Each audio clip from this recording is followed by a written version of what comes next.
An ancient church, its lowly tower, beneath the loftier spire, is shadowed when the sunset hour clothes the tall shaft in fire. It sings beyond the distant eye, long ere the glittering vane, high wheeling in the western sky, has faded o'er the plain.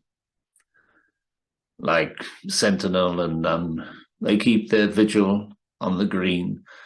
One seems to guard, and one to weep the dead that lie between. And both roll out so full and near, their music's mingling waves. They shake the grass whose pennon spear leans on the narrow graves. The stranger parts the flaunting weeds, whose seeds the winds have strown. So thick beneath the line he reads, they shade the sculptured stone. The child unveils his clustered brow and ponders for a while. A graven willow's pendant bough, or rudest cherub's smile. But what to them the dirge, the knell?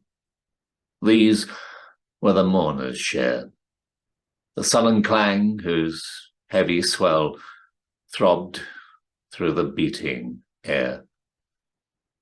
The rattling cord, the rolling stone, the shelving sand that slid, and far beneath, with hollow tone, rung on the coffin's lid. The slumberer's mound grows fresh and green, then slowly disappears.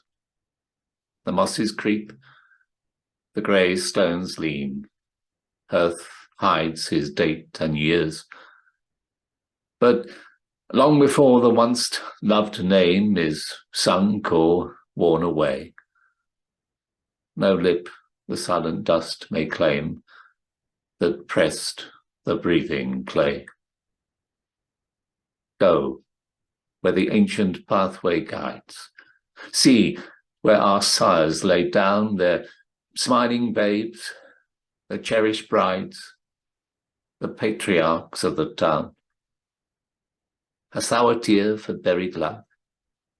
A sigh for transient power? All that a century left above, go, read it in an hour. The Indian's shaft, the Briton's ball, the sabre's thirsting edge, the hot shell shattering in its fall, the bayonet's rending wedge. Here scattered death, yet seek the spot, no trace thine eye can see, no altar, and they need it not, who leave their children free. Look where the turbid raindrops stand in many a chiselled square. The knightly crest, the shield, the brand of honoured names were there. Alas, for every tear is dried, those blazoned tablets new, save when the icy marble side drips with the evening dew. Or gaze upon yon pillared stone, the empty urn of pride. There stand the goblet and the sun. What need of more beside? Where lives the memory of the dead, who made their tomb a toy, whose ashes press that nameless bed? Go, ask the village boy. Lean o'er the slender western wall, ye ever roaming girls.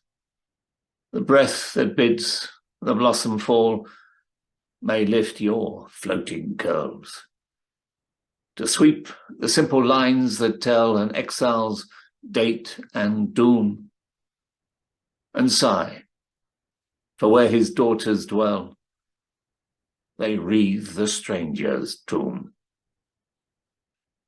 And one amid these shades was born, and beneath his turf who lies, once beaming as the summer's morn that closed her gentle eyes.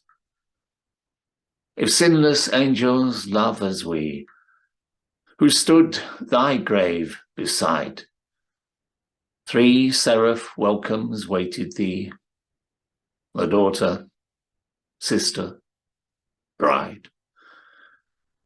I wandered to thy buried mound when earth was hid below, the level of the glaring ground choked to its gates with snow.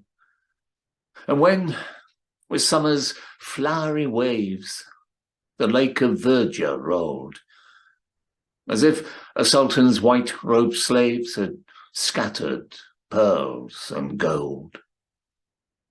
Nay, the soft pinions of the air that lift this trembling tone, its breath of love may almost bear to kiss thy funeral stone. And now thy smiles have passed away, for all the joy they gave. May sweetest dews and warmest ray lie on thy early grave.